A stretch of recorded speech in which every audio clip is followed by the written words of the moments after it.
थोड़ा सा फटाफट पेपर्स को देख लेते हैं। वैसे मैं आपको थोड़ा सा एक आइडिया दे दूं कि एग्ज़ाम से एक दिन पहले जो हमारी 12th की बुक है, 11th और 12th की बुक है, वो जरूर आपको एनसीईआरटी बेस देख के जाना। पिछली साल के जो रिवीजन थर्ड के जो मैक्सिमम क्वेश्चंस थे वो क्वेश्चंस थे जो एग्जामिनर ने पिछली साल पूछे थे, और वो जो क्वेश्चन है वो आपको अपने आप महसूस होगा कि ये सारे एनसीईआरटी के एग्जाम्पल एक एक करके। गुड मॉर्निंग बेटा। फर्स्ट क्वेश्चन था प्रोपाइन का हाइड्रोलिसिस है, प्रोपाइन का जल अपघटन कराया जा रहा है, प्रोपाइन की रिएक्शन पानी के साथ Hg+2 जैसे भारी धातु आयनों की उपस्थिति में, और हमसे पूछा है क्या बनेगा। तो आप सबको पता है कि सिर्फ एक एथाइन को छोड़ दीजिए। एथाइन की रिएक्शन जब पानी से कराते हैं तो एल्डिहाइड बनता है। इसके अलावा कोई भी अन्य अल्काइन हो, अगर आप उसकी रिएक्शन वाटर के साथ कराएंगे तो सीधी सी बात है कीटोन्स बनेगा। और चाहो तो आप इसको देख सकते हैं, कीटोन्स बनेगा। वो कैसे बन रहा है देख लो। सीधी बात है, प्रोपाइन आपने इसके साथ वाटर का ऐड किया, वाटर का ऐड करोगे तो एडिशन रिएक्शन होगी। यहां पर एक जगह H जुड़ेगा, एक जगह OH जुड़ेगा। पाई इलेक्ट्रॉन की शिफ्टिंग करोगे, यहां पानी का OH जुड़ेगा, यहां पानी का H जुड़ेगा। यहां आपको दिख रहा है ये इनॉल फॉर्म है, आप टॉटोमेरिज्म कर दोगे, H यहां पहुंच जाएगा, डबल बॉन्ड यहां चला जाएगा और कीटोन्स बनेगा।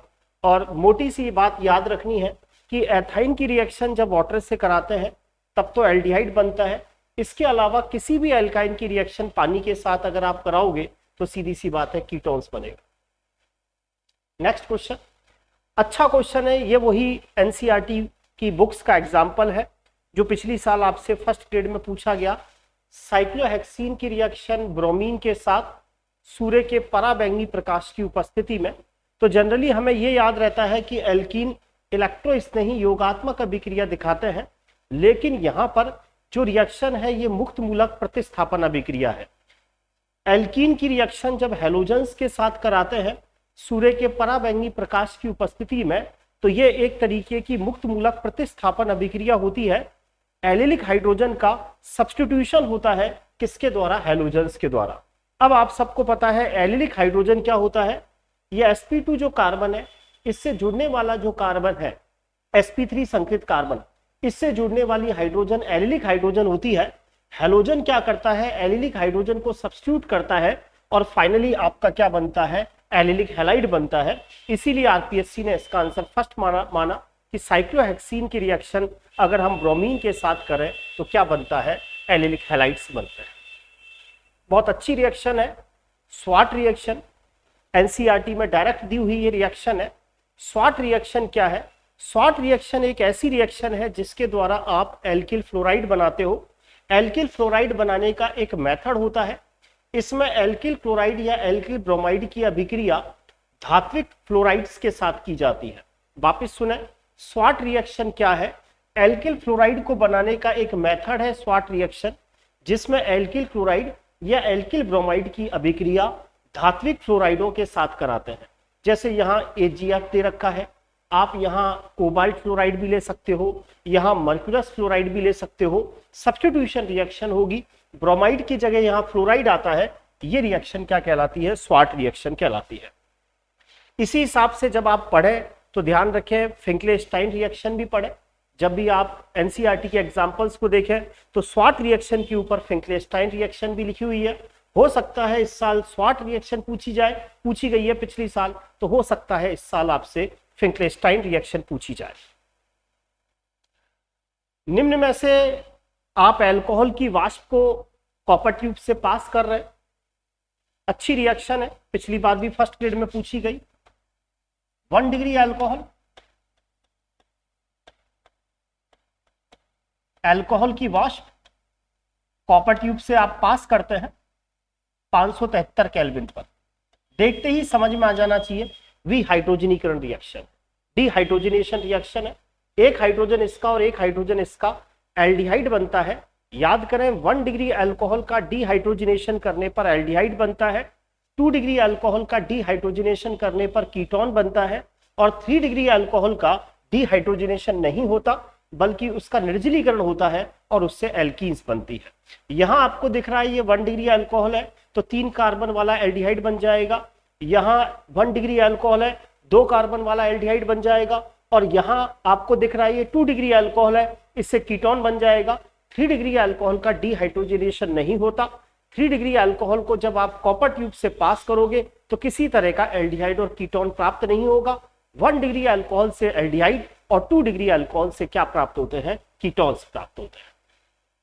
अच्छी रिएक्शन है ये, एनसीईआरटी में दी हुई एग्जाम में रिएक्शन है, पिछली साल फर्स्ट ग्रेड में भी पूछा।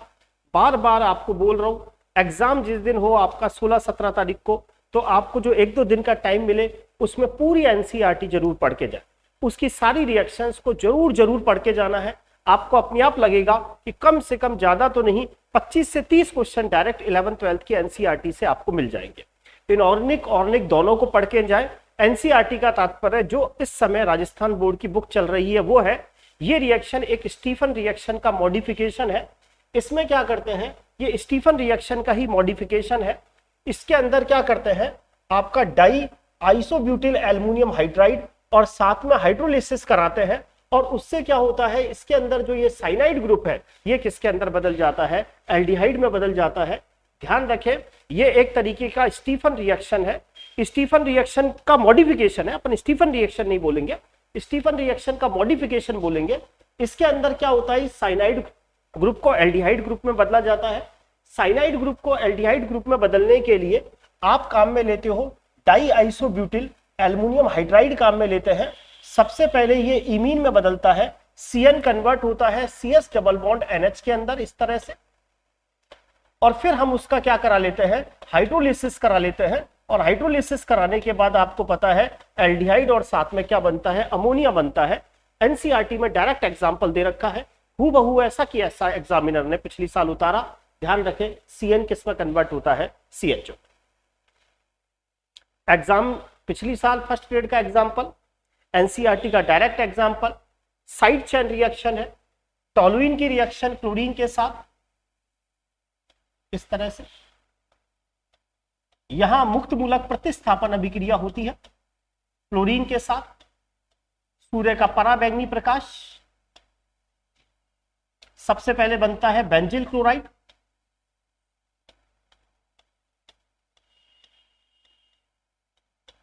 वापिस रिएक्शन करा लीजिए क्लोरीन के साथ,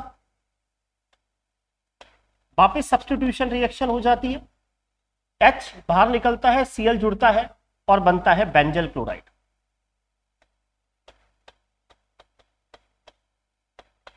नेक्स्ट स्टेप में आप इसका हाइड्रोलिसिस करा लें, Cl की जगह OH आ जाएगा। एक कार्बन पर 2 OH आते ही आपको पता है क्या बाहर निकल जाएगा, H2O। तो क्या बनेगा, बेंजल क्लोराइड, और बाद में इससे आगे चलकर बेंजल्डिहाइड बनेगा।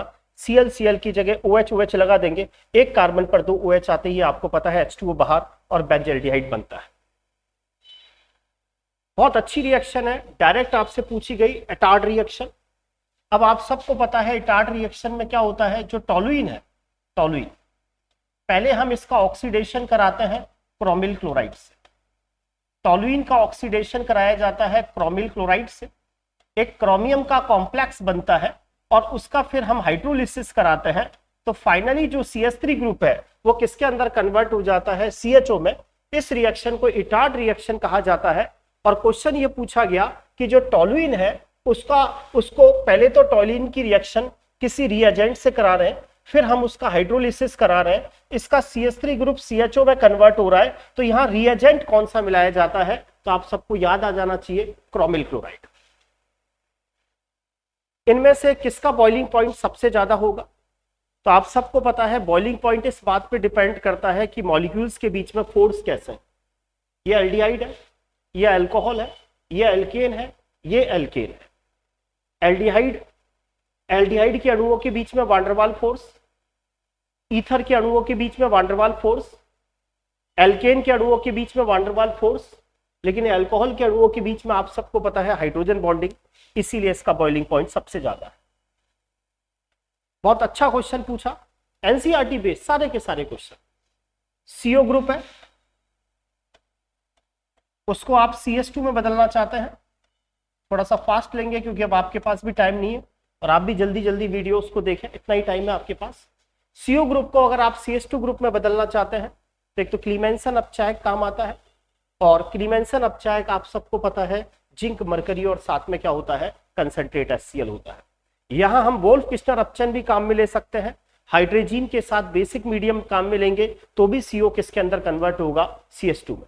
क्वेश्चन यही पूछा गया कि यहाँ पर कौन सा अपचायक पदार्थ काम में लिया जाए ताकि वो एल्डिहाइड और कीटोन का जो CO ग्रुप है उसको किसके अंदर कन्वर्ट कर दे CS2 में।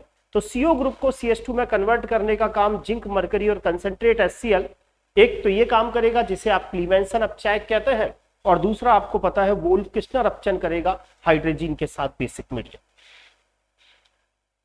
न्यूक्लियोफिलिक एडिशन रिएक्शन पूछी गई है, किसमें ज्यादा होती है? तो याद करें न्यूक्लियोफिलिक एडिशन रिएक्शन हमेशा एल्डिहाइड ज्यादा दिखाते हैं कीटोन की तुलना में, तो ये तो कीटोन खत्म हो ही गया। और साथ ही साथ में बता चुका कि nucleophilic addition reaction directly proportional होती है -I के। जितना ज्यादा -I प्रभाव जुड़ेगा न्यूक्लियोफिलिक एडिशन रिएक्शन उतनी ज्यादा होगी। यहाँ सिंपल बेंजल्डिहाइड है, यहाँ तो मैथिल ग्रुप है और यहाँ नाइट्रो ग्रुप है। आप सबको पता है पैरा नाइट्रोबेंजल्डिहाइड में नाइट्रो ग्रुप का -I प्रभाव है, इसीलिए इसके अंदर न्यूक्लियोफिलिक एडिशन रिएक्शन सबसे ज्यादा होगी। डायरेक्ट NCERT का एग्जाम्पल नंबर 2 जो एसिड वाला है उसके अंदर दे रखा है, और इस तरह से क्वेश्चन दे रखा है कि जो बेंजिल अल्कोहल है उसको फेनिल एथेनोइक एसिड में कैसे कन्वर्ट करोगे। बुक में ये क्वेश्चन ऐसे है, बेंजिल अल्कोहल को फेनिल एथेनोइक एसिड में कैसे कन्वर्ट करोगे, और हमें यहाँ ABC की फॉर्म में ये रिएक्शन दी गई। सबसे पहले आप सबको दिख रहा है ये अल्कोहल की रिएक्शन HBr से H2O बाहर निकल जाएगा, बनेगा C6H5CH2Br, ये बन गया C6H5CH2Br। अब आप सबको पता है C6H5CH2Br की रिएक्शन पोटेशियम साइनाइड से करेंगे तो KBr बाहर निकलेगा, ये बना C6H5CH2Cl। फिर नेक्स्ट स्टेप में आप सबको पता है साइनाइड का अम्लीय जल अपघटन कराने पर CN ग्रुप किसके अंदर कन्वर्ट हो जाता है CWH में, तो फाइनली आपका बना C6H5CH2CWH। IUPAC नेम आप सब जानते हैं, नंबरिंग यहां से होगी 1 2, 2 नंबर पर फेनिल ग्रुप जुड़ा हुआ है, नाम बना 2 फेनिल एथेनोइक एसिड, इसीलिए इसका आंसर क्या गया सेकंड। अगला क्वेश्चन वही NCERT बेस्ड क्वेश्चन, हेल-वेलोर जेलेंस की रिएक्शन पूछी गई।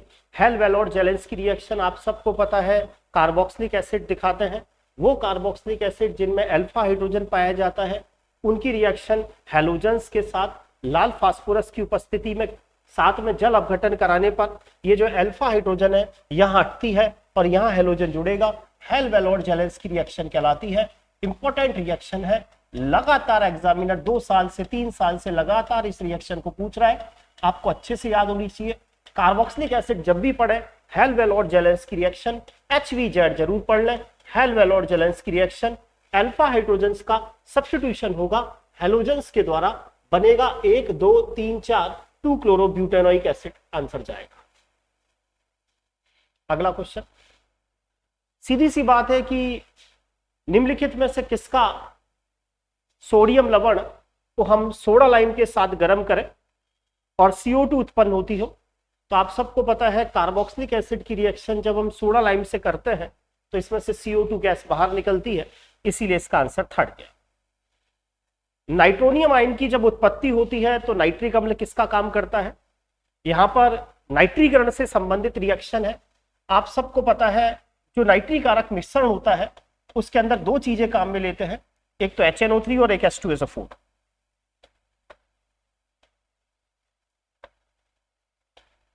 एक आपने काम में लिया HNO3 और एक काम में लिया H2SO4। ये वाला क्वेश्चन भी आपसे फर्स्ट ग्रेड में लास्ट ईयर पूछा गया था।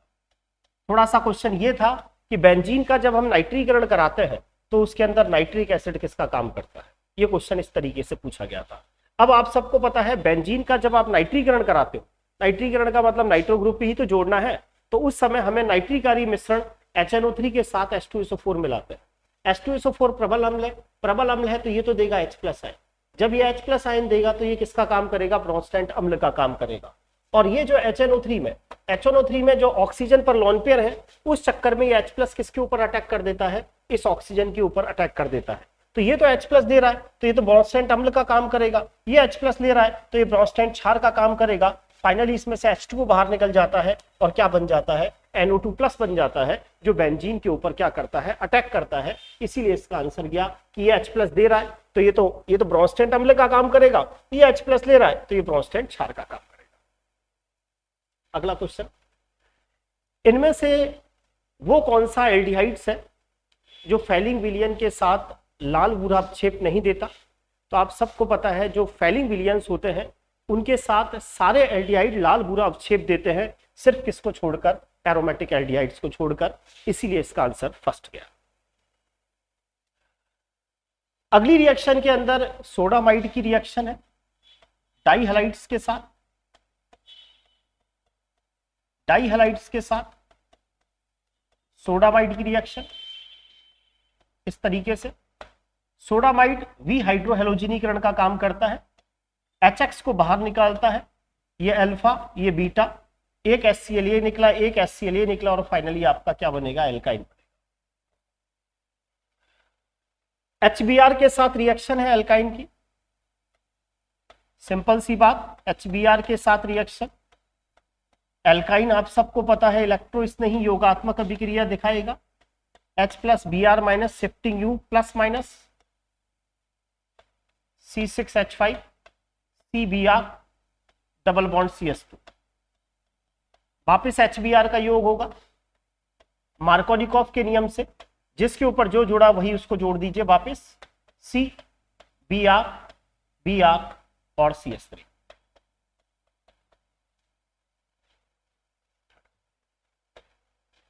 नेक्स्ट क्वेश्चन, यहां परऑक्साइड दे दिया। परऑक्साइड के केस में आप सबको पता है परऑक्साइड की उपस्थिति में HBr का योग एंटी मार्कोनिकॉफ का नियम लगेगा। इसके अंदर आप मन ही मन में सोचोगे कि फ्री रेडिकल कहां ज्यादा स्टेबल है, यहां फ्री रेडिकल ज्यादा स्टेबल होगा क्योंकि ये रिंग में पार्टिसिपेट करेगा। फ्री रेडिकल जहां स्टेबल होता है वहां H जुड़ता है, ऑटोमेटिक यहां Br, फिर H यहां, फिर Br यहां, तो C6H5 CS2 CH Br Br, ऐसा ऑप्शन आपको कौन सा दे रखा है, 4। अगला क्वेश्चन वही क्वेश्चन है, इसमें थोड़ा सा कहीं शायद टाइप मिस्टेक हो, वैसे तो मैं आपको बता दूं वैसे ही पता चल रहा है, ये टाइप मिस्टेक है। ये इस तरह से होगा C6H5 C triple bond CCS।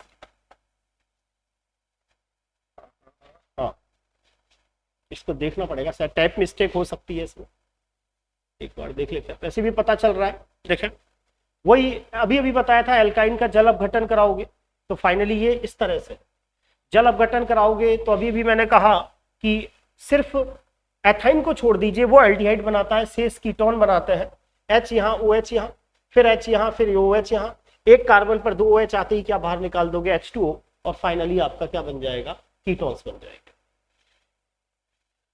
यहाँ अम्लीय केमिनोफोर है, ये जो अम्लीय केमिनोफोर है आप सबको पता है दो तरह के केमिनोफोर है, एक क्षारीय केमिनोफोर है और एक अम्लीय केमिनोफोर है। अम्लीय केमिनोफोर क्या करता है, बॉन्ड को तोड़ देता है, डबल बॉन्ड हो चाहे ट्रिपल बॉन्ड हो उसको तोड़ देता है, और तोड़ने के बाद फिर वो एसिड बना लेता है। तो सीधी सी बात है, यहाँ एल्काइन की रिएक्शन अम्लीय केमिनोफोर के साथ, अम्लीय केमिनोफोर क्या करता है, तोड़ने का काम करता है, चाहे डबल बॉन्ड हो चाहे ट्रिपल बॉन्ड हो, इनको तोड़ेगा, 2 कार्बन वाला ये एसिड बनेगा और 3 कार्बन वाला ये एसिड बनेगा, तो 3 कार्बन वाला एसिड तो ये हो गया और 2 कार्बन वाला एसिड ये हो गया, इसीलिए इसका आंसर क्या गया, 3rd गया। बेयर रिएजेंट, बेयर रिएजेंट क्या करता है, बेयर रिएजेंट आपको पता है हाइड्रोक्सिलेशन करेगा, एक पाई तोड़ोगे, एक H यहाँ, एक OH यहाँ, फिर एक पाई तोड़ोगे, एक H यहाँ, और फिर क्या, सॉरी हाइड्रोक्सिलेशन है बेयर रिएजेंट। बेयर रिएजेंट में बेयर रिएजेंट हाइड्रोक्सिलेशन का काम करता है, हाइड्रोक्सिलेशन का मतलब होता है 2 OH ग्रुप जोड़ना।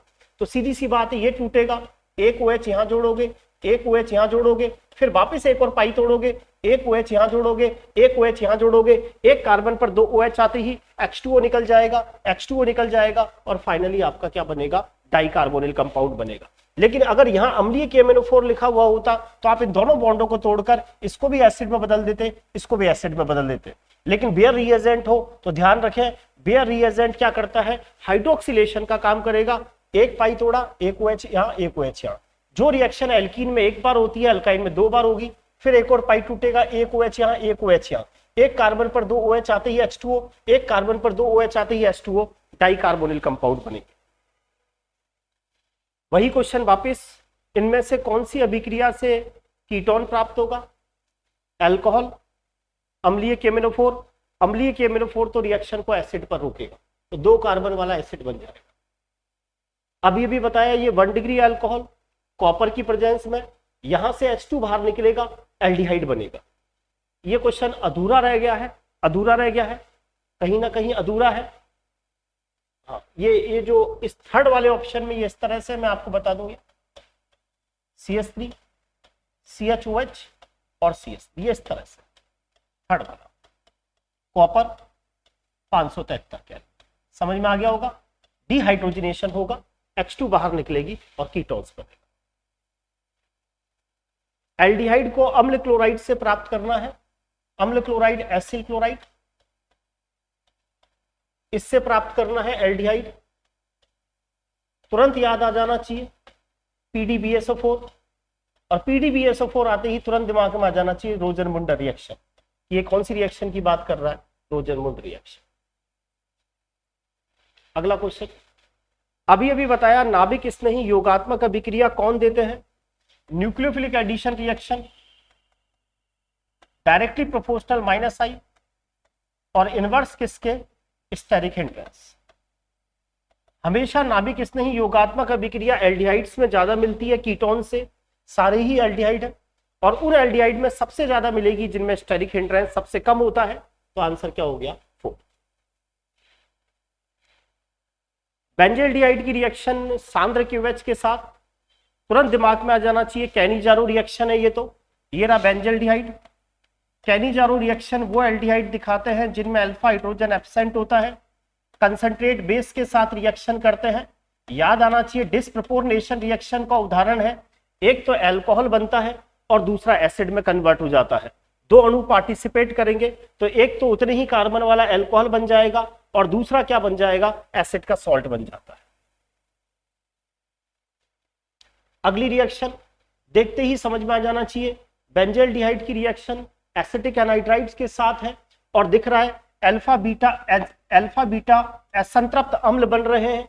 बेंजोइन कंडेंसेशन हो नहीं सकता, एल्डोल कंडेंसेशन हो नहीं सकता, एटार्ड है नहीं। जब भी एसिटिक एनहाइड्राइड के साथ रिएक्शन हो तो आप सबको पता है वो रिएक्शन कौन सी कहलाती है? पर्किन रिएक्शन कहलाएगी। अभी भी बताया कैनिजारो रिएक्शन कौन देगा? कैनिजारो रिएक्शन वो देंगे जिनमें अल्फा हाइड्रोजन एब्सेंट हो। इसमें अल्फा हाइड्रोजन एब्सेंट, इसमें अल्फा हाइड्रोजन एब्सेंट, इसमें अल्फा हाइड्रोजन एब्सेंट, इसमें तो 3 अल्फा हाइड्रोजन है, इसीलिए कैनिजारो रिएक्शन नहीं देगा, ये एल्डोल कंडेंसेशन देगा। रिएक्शन ये है, ये आपका एसीटोफिनोल है इस तरह से,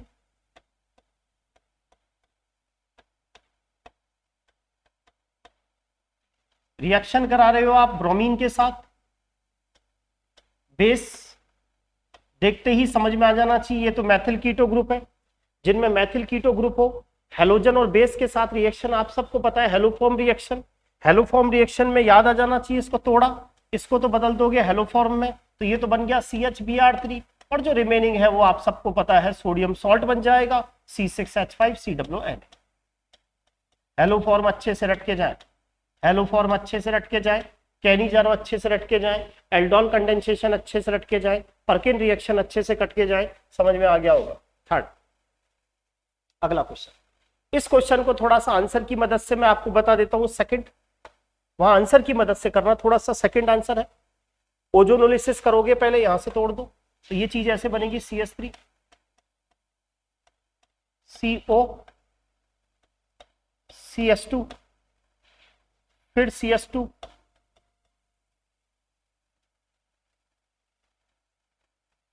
ये CH3 CO CH2 फिर CH2 फिर आपका CH2 फिर CH2 फिर CH2, ये इस तरह से। और फिर आपको दिख रहा होगा बेस साथ में हीटिंग, तुरंत समझ में आ जाना चाहिए एल्डोल कंडेंसेशन। सिंपल, क्रॉस या इंट्रामोलिकुलर, तो इंट्रामोलिकुलर एल्डोल कंडेंसेशन। यहां से कार्बन आयन बनाना और इसको इसके ऊपर जोड़ देना, अपने आप आंसर। नेक्स्ट क्वेश्चन देखते ही समझ में आ जाना चाहिए, कार्बोनिल कंपाउंड, तुरंत समझ में आ जाना चाहिए, एल्किलीन ट्राइफेनिल फास्फोरेट, विटिक रिएक्शन। इस चीज को बाहर निकाल देना है, इस चीज को बाहर निकाल देना है, और रिमेनिंग पोर्शन को इसके साथ क्या कर देना है, जोड़ देना है, यूक्यू CH3, विटिक रिएक्शन। अगला देखते ही समझ में आ जाना चाहिए कि ये कैनिजारो है, लेकिन ये क्रॉस कैनिजारो है, मॉलिक्यूल अलग अलग तरह के हैं, इसमें भी अल्फा हाइड्रोजन एब्सेंट है, इसमें भी अल्फा हाइड्रोजन एब्सेंट है। जिसके ऊपर पहले बेस अटैक करेगा वो तो बदल जाता है एसिड्स में, और जिसके ऊपर बाद में अटैक होता है वो आपको पता है अल्कोहल में बदलता है। तो इसके अंदर तो हमें पता है स्टेरिक हिंड्रेंस ज्यादा है, इसमें स्टेरिक हिंड्रेंस कम है, तो पहले जो बेस है वो इसके ऊपर अटैक करेगा, तो ये तो बदल जाएगा एसिड के अंदर, और ये वाला पोर्शन बदल जाएगा किसके अंदर, अल्कोहल के अंदर। तो आपको समझ में आ गया होगा, इसीलिए इसका आंसर फर्स्ट। एथिल अल्कोहल की रिएक्शन HX के साथ जिंक क्लोराइड की उपस्थिति में एथिल हैलाइड बनाना है, क्रियाशीलता का सही क्रम क्या होगा, तो आपको पता है बड़ा बॉन्ड जल्दी टूटता है, तो HCl, और HCl से ज्यादा रिएक्टिविटी HBr की, और HBr से ज्यादा रिएक्टिविटी हमेशा किसकी होती है, HI की। ये पूछ रहा है 4 एल्किल हैलाइड है, सबसे पहले डीहाइड्रोहेलोजिनेशन किसका होगा, उसी का होगा जिसके बॉन्ड जल्दी टूटेंगे, और सबसे जल्दी बॉन्ड किसके टूटते हैं, एल्किल आयोडाइड के, क्योंकि ये बॉन्ड बड़ा बॉन्ड होता है। एथेनॉल की रिएक्शन PbR3 से एथिल ब्रोमाइड, अल्कोहलिक OH देखते ही समझ में आ जाना चाहिए, एथीन, और फिर ये एक्चुअल में हाइड्रोलिसिस है, HOH अल्कोहल बनेगा, तो फाइनली आपका अल्कोहल बनेगा।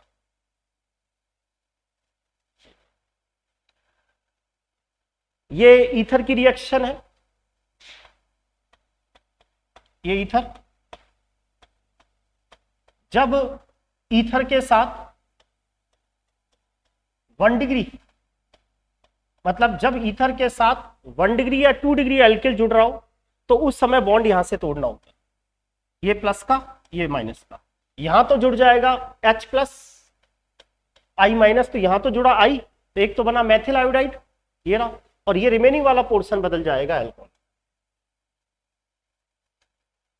SN2 मैकेनिज्म के लिए आपको पता है SN2 मैकेनिज्म सबसे ज्यादा कौन दिखाता है, मेथिल हैलाइड।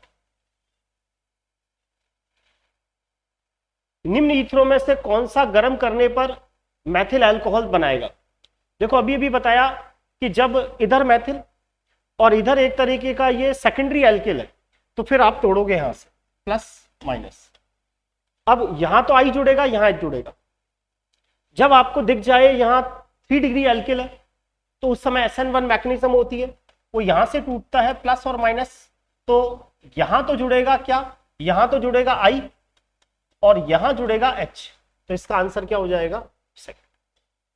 इसमें जब तोड़ोगे तो यहां से टूटेगा, ये प्लस का, ये माइनस का, इसके अंदर भी जब तोड़ोगे तो ये यहां से टूटेगा, ये प्लस का और ये किसका, माइनस का। इसको यहां से तब तोड़ना है जब आपको दिख जाए ना 3 डिग्री एल्किल है, तो समझ जाना उस समय मुझे SN1 मैकेनिज्म दिखानी है ईथर के अंदर, तो ये प्लस माइनस यहां से तोड़े, वरना हमेशा छोटे ग्रुप की तरफ से तोड़ना होता है। ये तो SN2 मैकेनिज्म है, आपको पता है सबसे ज्यादा मेथिल हैलाइड, उससे कम 1 डिग्री हैलाइड, फिर 2 डिग्री और फिर 3 डिग्री, ऐसा ऑप्शन इसका आंसर हो जाएगा। हम सबको पता है कि जो 1 डिग्री अमीन है उसको अगर अल्कोहल में बदलना है, डाई एजोटीकरण याद आ जाना चाहिए, NaNO2 प्लस HCl काम में लेते हैं, 1 डिग्री अमीन किसके अंदर कन्वर्ट हो जाता है, अल्कोहल, साथ में N2 गैस बनती है, याद आ जाना चाहिए, NaNO2 और HCl। वही रिएक्शन एथिल अल्कोहल की रिएक्शन HBr से OH कटेगा, हटा, Br लगाया। एल्किल लाइट की रिएक्शन मैग्नीशियम से ग्रिग्नार्ड रिएजेंट बन गया C2H5NgBr। ग्रिग्नार्ड रिएजेंट में पता होगा फॉर्मल्डिहाइड रिएक्शन करता है तो 1 डिग्री अल्कोहल, और एसिटाल्डिहाइड रिएक्शन करता है तो 2 डिग्री अल्कोहल, तो आंसर वो हो जाएगा जिसके अंदर कितने डिग्री अल्कोहल बन रहा हो, 2 डिग्री अल्कोहल, आंसर थर्ड। एक मिनट देख लीजिए, नहीं थर्ड नहीं, देख लो एक बार, CH3 CH2Br बनना चाहिए, CH3 CH2 MgBr, ये तो 3 डिग्री नहीं बनेगा, CH3 CH2 MgBr, ये थर्ड वाला आंसर। अगला क्वेश्चन, अल्कोहल की रिएक्शन PbR3 आपको पता है OH हट के Br लग जाएगा, अल्कोहलिक OH आते ही दिमाग में आ जाना चाहिए अल्फा बीटा एलिमिनेशन, HBr बाहर, एथीन बन गया, एथीन का हेलोजिनीकरण करोगे, एक पाई टूटेगा, 2 Br जुड़ेंगे, तो फाइनली आपका जो आंसर है वो क्या हो जाएगा, 4 नहीं, सॉरी 4 नहीं, क्या है देखो 4 नहीं, एथिल ब्रोमाइड थर्ड, सही है ना बेटा, थर्ड। थोड़ा सा स्पीड तेज ही रखें बेटा, क्योंकि अब आपके एग्जाम भी आ गए और बस इसको जल्दी से आप देख लें, ठीक है। आज के लिए कल एक और पेपर कराएंगे।